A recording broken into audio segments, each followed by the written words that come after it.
Hello friends, welcome to Vivek medical education. आज हम discuss करेंगे जेनेटिक के जो बचे हुए टॉपिक्स थे। उसमें था जैसे न्यूरल ट्यूब डिफेक्ट और डाउन सिंड्रोम, ये दो टॉपिक बचे थे सेकेंड यूनिट के। तो देखेंगे neural tube defect. Neural tube defect क्या होता है? Neural tube defect and the role of folic acid lowering in the risk. मतलब न्यूरल ट्यूब डिफेक्ट होता क्या है और जो इसका रोल क्या है फॉलिक एसिड का इसको कम करने में, ये पहली हेडिंग है। तो neural tube defect any congenital defect of brain, ये ब्रेन का एक कंजेनाइटल मतलब बाई बर्थ, कंजेनाइटल मीन होता है जो बाई बर्थ प्रेजेंट हो, तो बाई बर्थ प्रेजेंट होने वाला एक क्या है डिफेक्ट है।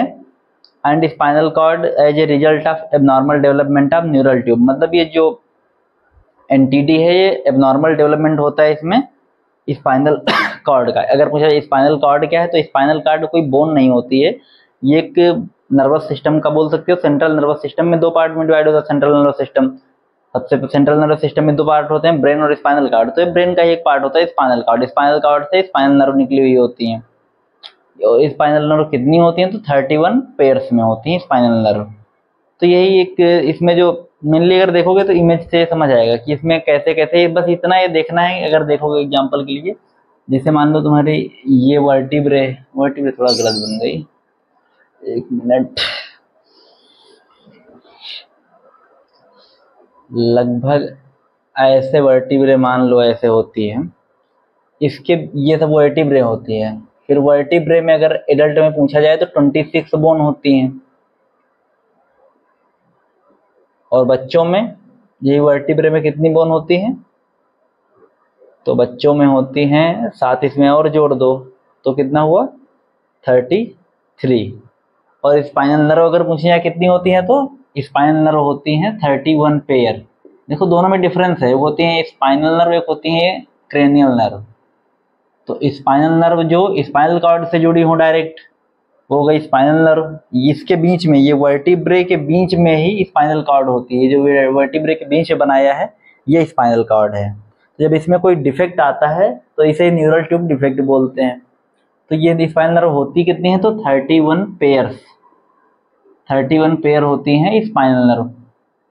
और ये बोन होती हैं इसमें वही सर्वाइकल, थोरेसिक, लंबर ये सब होती हैं। सैक्रम कॉक्सिक्स बोन में मिल लो, उसमें जो भी है वो उतना डीप में नहीं बताऊंगा, नहीं तो इसी में टाइम हो जाएगा। आगे का बस इतना याद रखो, जो स्पाइनल कॉर्ड बनाया था इसी में डिफेक्ट होता है, उसे न्यूरल ट्यूब डिफेक्ट कहते हैं। और ये एम्ब्रियोनिक लाइफ से, मतलब बच्चे में बाई बर्थ पहले से ही एम्ब्रियोनिक लाइफ से ही, फीटल लाइफ से ही प्रेजेंट होता है। और the fundamental role of folic acid in the prevention of management in neural tube. देखो अगर फॉलिक एसिड क्या होता है, विटामिन B9 को फॉलिक एसिड बोलते हैं। जो फॉलिक एसिड होता है ये न्यूरल ट्यूब डिफेक्ट को कंट्रोल करता है, उसके रिस्क जो होते हैं, रिस्क फैक्टर जो होते हैं उनको कम करता है फॉलिक एसिड सप्लीमेंटेशन। अगर फॉलिक एसिड सप्लीमेंटेशन पेरी मतलब ओवरऑल जो प्रेगनेंसी है उसमें हो, मतलब बिफोर कंसीविंग, ड्यूरिंग और आफ्टर। प्रेगनेंसी कंसीव करने के पहले, प्रेगनेंसी कंसीव करने के बाद और at the time of pregnancy, अगर तीनों टाइम पे हो इसका सही से, मतलब क्या बोलेंगे, इंटेक अगर सही से फॉलिक एसिड का तो बेस्ट होगा, इससे न्यूरल ट्यूब डिफेक्ट के चांस कम हो जाएंगे। अगला है, इसमें ये इमेज में देख सकते हो, इमेज से अगर समझोगे तो समझ में आ जाएंगे कौन कौन से डिफेक्ट होते हैं। इसमें 3-4 होते हैं, स्पाइना बाइफिडा, स्पाइना ऑकल्टा, मेनिंजोमायोसिल, मायोमेनिंजोसिल, ये सब होते हैं। तो इमेज में देख लो समझ आ जाएगा। अगला common variants of neural tube defect. Neural tube defect के कौन कौन से वेरिएंट हैं तो स्पाइना बाइफिडा ऑकल्टा क्या है, failure of caudal neuropore to close the spinal cord meninges and overlying skin remain intact with no herniation। मतलब इसमें ओवरलाइंग जो स्किन है वो इंटैक्ट नहीं होगी और इसमें कोई हर्निएशन का मतलब होता है प्रोट्रूजन आउट कोई बॉडी ऑर्गन का, उसे बोलते हैं हर्निएशन। जैसे मान लो कोई बॉडी पार्ट है, मान लो जैसे ये, अब ये ऐसे ऐसे आना चाहिए था, ये ऐसे ना आके ये प्रोट्रूज आउट हो जाए, इसे ही हर्निएशन बोलते हैं। या हर्निया का मतलब ही प्रोट्रूजन आउट होता है। ये हो गया। तो इसमें कोई वैसा कुछ प्रोट्रूजन आउट नहीं होगा स्पाइनल कॉर्ड का, स्पाइनल नर्व का। न्यूरल ट्यूब डिफेक्ट में और क्या है, स्पाइना बाइफिडा सिस्टिका मतलब क्या है, मेनिंजोसील बोलते हैं इसे, हर्निएशन ऑफ मेनिंजिस ओनली। देखो जैसे ये मैंने बनाया for example, spina bifida cystica में क्या है, स्पाइना बाइफिडा सिस्टिका में क्या होता है, जो मान लो ये स्पाइनल कॉर्ड जैसे है फॉर एग्जाम्पल, तो इसमें क्या होगा, इसमें लिखा है हर्निएशन ऑफ मेनिंजिस ओनली। देखो जैसे मेनिंजिस क्या होती है, स्पाइनल कॉर्ड की जो कवरिंग, मान लो जैसे ये स्पाइनल कॉर्ड मैंने बना दिया, फिर ये मेनिंजिस होती है। वैसे मेनिंजिस अगर देखा जाए तो जो सेंट्रल नर्वस सिस्टम की जो कवरिंग होती है, ब्रेन और स्पाइनल कॉर्ड की कवरिंग, उसे ही मेनिंजिस बोलते हैं। मेनिंजिस 3 में डिवाइड होती है। अगर मेनिंजिस देखोगे, मान लो जैसे ये मेनिंजिस है, तो ये 3 के मिलने से ये जो लेयर है, ये इसको मेनिंजिस बोलते हैं। मेनिंजिस में 3 होती हैं, आउटर वाली को ड्यूरा मैटर, बीच वाली को अरकनॉइड मैटर, इनर वाली को पाया मैटर। तो इसमें लिखा है हर्निएशन केवल इसी लेयर का, यही 3 ही लेयर को होगा, बाकी स्पाइनल कॉर्ड पे कोई डिफेक्ट नहीं पड़ेगा।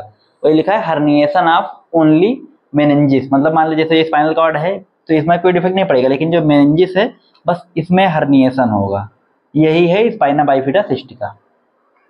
अगला है माइलोसिस क्या लिखा है, माइलोसिस में क्या है, exposed neural tissue without skin और मेनिंजिस कवरिंग।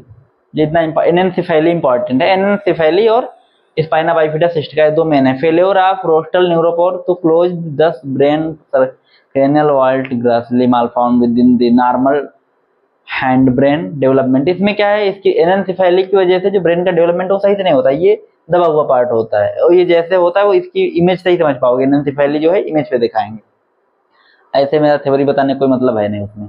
और इसके कॉज क्या है, जो न्यूरल ट्यूब डिफेक्ट होता है कैसे कैसे हो सकता है, तो जो नॉर्मल जो तुमको लिखने हैं, फॉलिक एसिड की कमी से होगा, अल्कोहल कंजप्शन से होगा, स्मोकिंग से होगा, जेनेटिक इन्वायरमेंट फैक्टर प्ले इसमें देखेंगे लिखा है genetic and environmental factor play a central role in the neural tube defect. जो जेनेटिक और इन्वायरमेंटल फैक्टर ये भी न्यूरल ट्यूब डिफेक्ट कॉज कर सकता है। However there are many other contributing factors like obesity, diabetes, immune dysregulation, folic acid antagonist. Folic acid antagonist का मतलब है ऐसी ड्रग जो फॉलिक एसिड के अगेंस्ट में वर्क करें, फॉलिक एसिड का एब्जॉर्प्शन ना होने दें, या फिर फॉलिक एसिड के इंटेक तो हो रहा है, उसका एब्जॉर्प्शन ना हो, माल एब्जॉर्प्शन हो जाए, वो सब तो ये होगा। एंटागोनिस्ट का मतलब होता है किसी ड्रग के अगेंस्ट में वर्क करना, और एगोनिस्ट का मतलब होता है किसी चीज के साथ में मिलकर काम करना। ये दोनों में डिफरेंस होता है।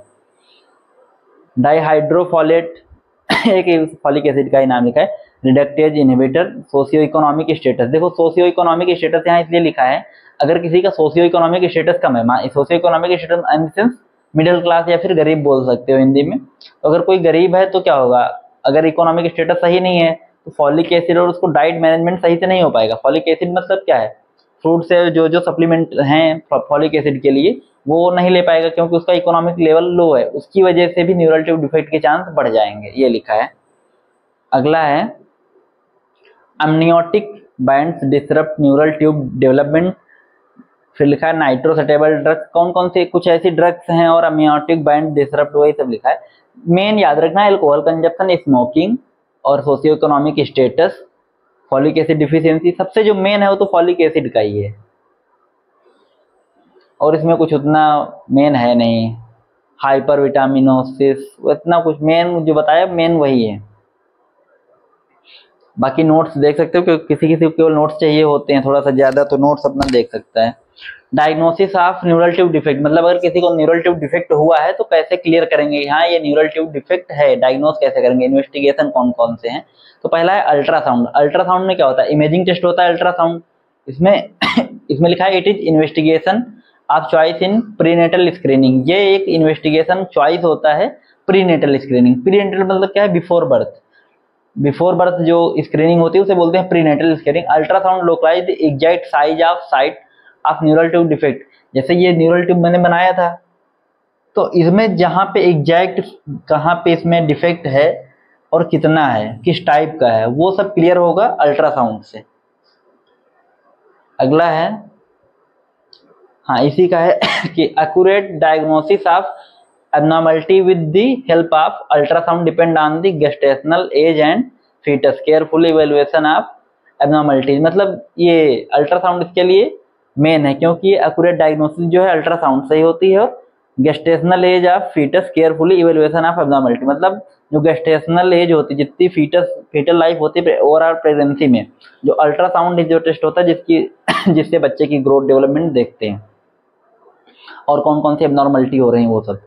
Serum alpha fetoprotein, serum alpha देखो जो मैं बता रहा हूँ अगर नहीं देखना है तो बस केवल इनके नाम याद रखो, अल्ट्रासाउंड, सीरम अल्फा फीटोप्रोटीन, और जो जो मैं बताऊंगा एमआरआई, सीटी स्कैन, जो जो सीटी स्कैन तो नहीं बताऊंगा वैसे, एमआरआई हो गया, एमनियोसेंटेसिस हो गया, ये सब जो बताऊंगा अगर नहीं देखना है तो बस इनके नाम याद रखो, बाकी अंदर का अपना लिखो। अल्फा फीटोप्रोटीन एक globulin protein found by the fetal yolk, liver and gastrointestinal tract. Initially it concentrates the greater amniotic fluid, fetal plasma, उसमें कुछ इतना है नहीं। इसमें लिखा है alpha fetoprotein crosses the foetal placenta, जो फीटल की प्लेसेंटा होता है वो अल्फा फीटोप्रोटीन उसको क्रॉस कर जाता है and foetal barrier, so that maternal serum alpha fetoprotein level rises and amniotic fluid and fetal plasma decrease. amniotic fluid और fetal plasma decrease होगा, जब भी टेस्ट करते हैं वही लिखा है, क्योंकि ये प्लेसेंटा को क्रॉस कर रहा है। Crosses the place fetal placenta. हाँ, अगला है, ये कुछ मेन पॉइंट है। A high level of alpha fetoprotein indicate, देखो मैं जो इमेज उठाया हूँ ये बुक से उठाया हूँ, टारगेट हाई की जो ईयर वाइज बुक आती है उससे, एक और बुक थी उसको मुझे नाम नहीं याद है कौन सी थी, दो बुक से मैंने इमेज उठाई है, कुछ बहुत गूगल का हो सकता है content. A high level of alpha fetoprotein indicate neural tube defect, अगर फीटोप्रोटीन का लेवल अगर हाई है तो वो इंडिकेट करेगा न्यूरल ट्यूब डिफेक्ट को। बस अल्फा फीटोप्रोटीन में इतना ये पॉइंट याद रखो कि इन high level of alpha fetoprotein indicate neural tube defect, मतलब अगर न्यूरल ट्यूब डिफेक्ट में है ये कुछ, तो जो अल्फा फीटोप्रोटीन होगा वो इंक्रीज होगा, हाई होगा। In addition the acetyl cholinergic, देखो जो एसिटाइल कोलिन होता है न्यूरोट्रांसमीटर होता है, ये न्यूरोमस्कुलर जंक्शन पे वर्क करता है और estimate case of abnormally high level of alpha fetoprotein through serum alpha fetoprotein level has important role in screening neural tube. जो ये लिखा है कि अल्फा फीटोप्रोटीन जो है ये इंपॉर्टेंट रोल प्ले करता है न्यूरल ट्यूब डिफेक्ट के स्क्रीनिंग में। It is not a cost effective approach, मतलब ये कोई बहुत महंगा अप्रोच नहीं है, बहुत महंगा टेस्ट नहीं है। अगला है मैग्नेटिक रेजोनेंस इमेजिंग। एमआरआई क्यों करेंगे, सीधा सा क्या लिखोगे, एमआरआई में क्या होता है, इमेज क्रिएट होती है तो वही evaluate abnormality or accurately, although MRI has diagnostic role of case neural tube defect. Some studies in chick embryos showed that MRI exposure increase the incidence of neural tube defect. हाँ, MRI तो कराते हैं बहुत severe rare case में, लेकिन अगर MRI किसी को हो रहा है बार बार तो जो न्यूरल ट्यूब डिफेक्ट है, अगर MRI का एक्सपोजर हो रहा है किसी को, न्यूरल ट्यूब डिफेक्ट होने के चांस जो हैं वो बढ़ जाएंगे। अगला है क्रोमोसोमल माइक्रोइडी। क्रोमोसोम को कैसे कैसे diagnose it is clear neural tube disorder can contribute genetic abnormality, genetic testing estimate association between genetic mutation and neural tube defect. देखो जेनेटिक म्यूटेशन पता है, sudden change due to gene is called genetic mutation. Associate anomalies में defect associate with the anomalies such as cardiovascular cleft palate, कौन कौन से इसमें हो सकते हैं, तो वही सब लिखा है, cardiovascular cleft palette, maternal serum folic acid level, ये सब कौन कौन से चेक करने हैं जो अभी इन्वेस्टिगेशन ही देख रहे हो। तो maternal serum folic acid level, folic acid main है, maternal serum folic acid level before during conception help to rule out the causative factor of neural tube defect, मतलब फॉलिक एसिड ऐसा है जिसकी वजह से न्यूरल ट्यूब डिफेक्ट के जो incidence है उनको कम कर सकते हो। अगर जो फॉलिक एसिड है अगर तीनों फेज में लिया जाए, जो मैंने बताया था प्री, पोस्ट और इंट्रा प्रेगनेंसी, मतलब during pregnancy, before pregnancy, after pregnancy, अगर तीनों टाइम लिया जाए तो न्यूरल ट्यूब डिफेक्ट के होने के चांस बहुत कम हो जाएंगे, रिस्क जो है वो कम हो जाएंगे। ट्रीटमेंट और मैनेजमेंट, ट्रीटमेंट और मैनेजमेंट क्या है, फॉलिक एसिड, इसमें फॉलिक एसिड सप्लीमेंटेशन करते हैं। फॉलिक एसिड सप्लीमेंटेशन में मेनली फॉलिक एसिड क्या होता है, विटामिन B9 और विटामिन B9 का सप्लीमेंटेशन तीनों फेज में करते हैं। Folic acid supplementation many studies suggested that peri conception, देखो यही वर्ड याद नहीं आ रहा था, peri conceptional folic acid supplementation. Peri conceptional word का मतलब है बिफोर कंसीविंग, पेरी वर्ड का मतलब होता है ऑल अराउंड, मतलब आगे का पीछे का और जो है चल रहा है वो, मतलब प्रेजेंट पास्ट फ्यूचर तीनों आता है पेरी का मतलब। तो pre conception, intra conception, post conception तीनों है। अगर फॉलिक एसिड का सप्लीमेंटेशन तीनों फेज में चले विथ फोर्टिफिकेशन, जो फूड है उनमें से फॉलिक एसिड के लेवल को बढ़ा के, या वैसा कुछ फूड जिसमें फॉलिक एसिड इंक्रीज हो, या फिर अलग से फॉलिक एसिड का सप्लीमेंट देना as a supplement.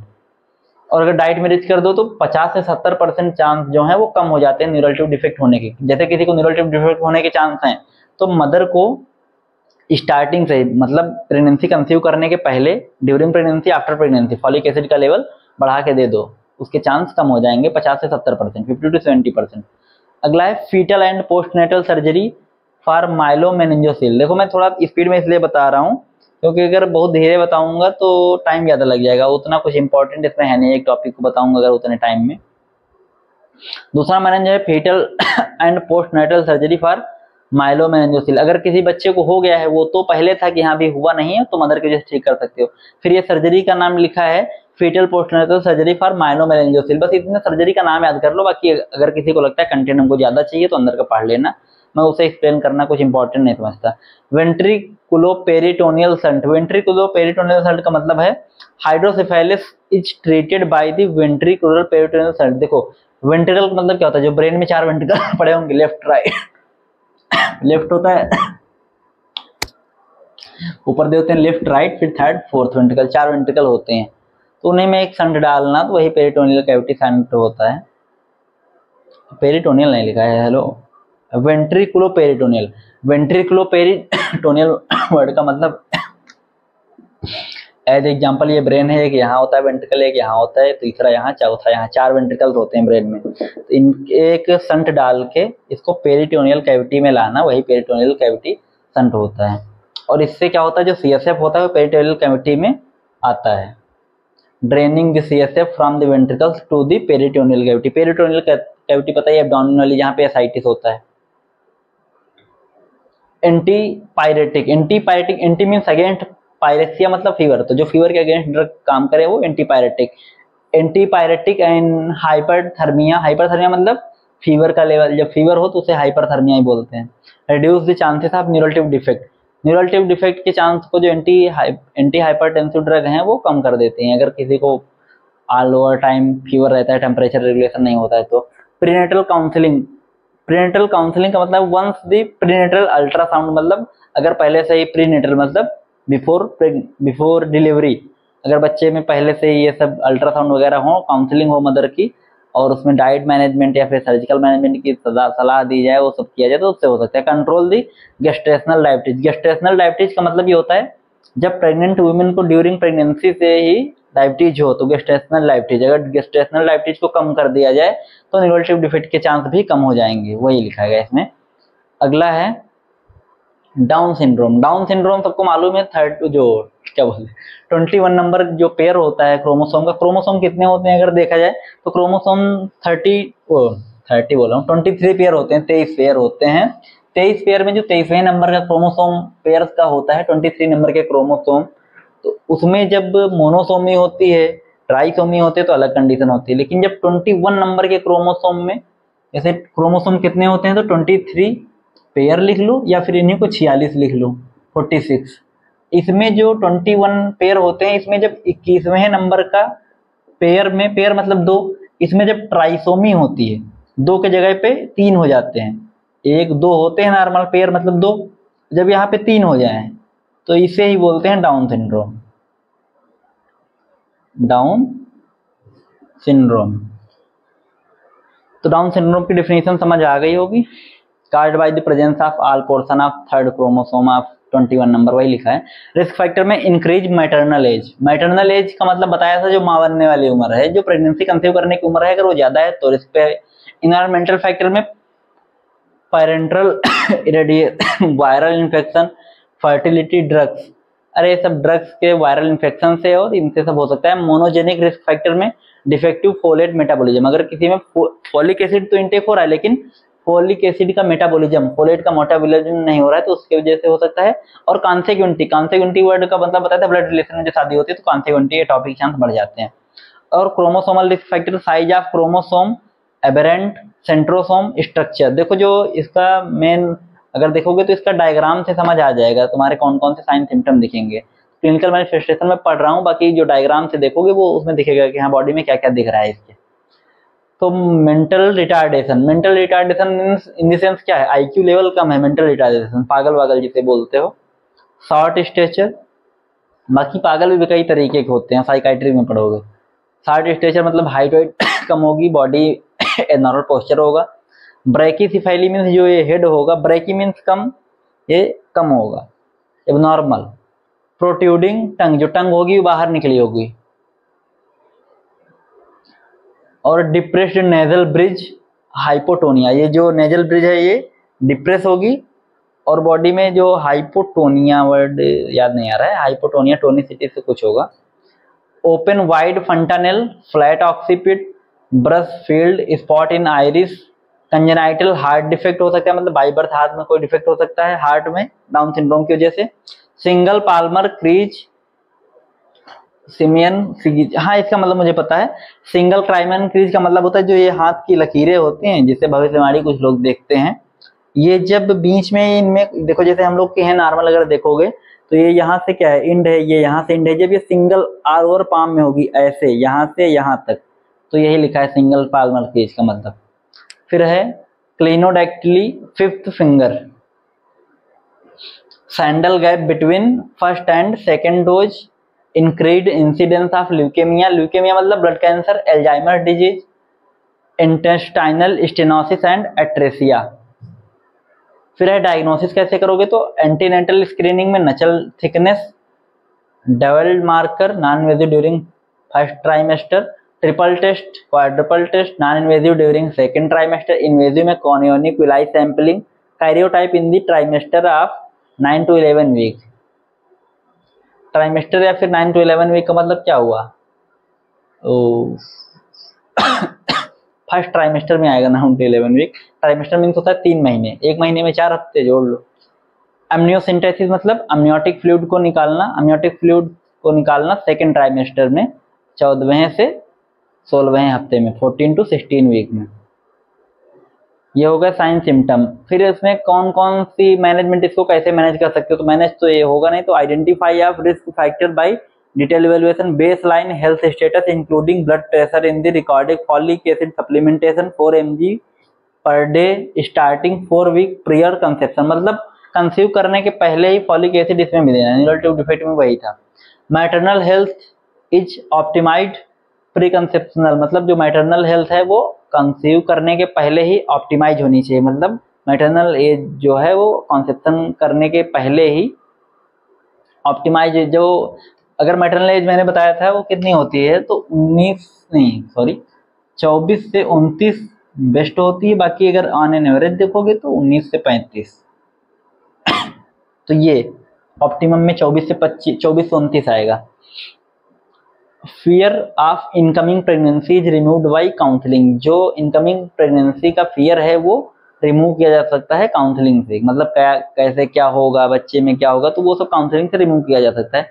Patient with medical complication such as educate about effect disease fetus and vice versa and extreme case of pregnancy discouraged. Drug use during pregnancy are verified and change, जो drug use की जाती है pregnancy में वो verify और change होती हैं थोड़ा सा अलग ड्रग से। Women should be urge to stop smoking, मतलब जो वुमेन है वो कोशिश करेगी कि हाँ ये सब उसको बताओ कि हाँ उसको ये सब छोड़ देना चाहिए, स्मोकिंग, एल्कोहल कंजप्शन और एब्यूजिंग ड्रग्स जो भी हैं और जो एडिक्टिव ड्रग्स हैं वो सब। Inherited genetic disease are screened before conception and risk of passing on the condition of offspring is discussed, और इसमें इनहेरिटेड जेनेटिक डिजीज जो है उनको बिफोर कंसेप्शन स्क्रीन करोगे और उसके बाद देखो ऑफस्प्रिंग डिस्कस करोगे कि हाँ ये ऑफस्प्रिंग में हो सकती हैं या फिर इन्हें ट्रीट किया जा सकता है by gene therapy, hormonal therapy, surgical process, कुछ भी। Couple with history of recurrent foetal loss cause a evaluated and appropriate counselling given, मतलब इसमें काउंसलिंग सब देना है, बाकी लास्ट में जो लिखते हो नर्सिंग रिस्पॉन्सिबिलिटी अपने आप से खुद लिख सकते हो, वो लिखने में सब महान होते हैं। Thank you for watching, like share and subscribe this channel. ऐसे ही और बहुत से वीडियो अकॉर्डिंग टू सब्जेक्ट और टॉपिक वाइज पढ़े हुए हैं, जिसे जाकर देखना है देख सकता है।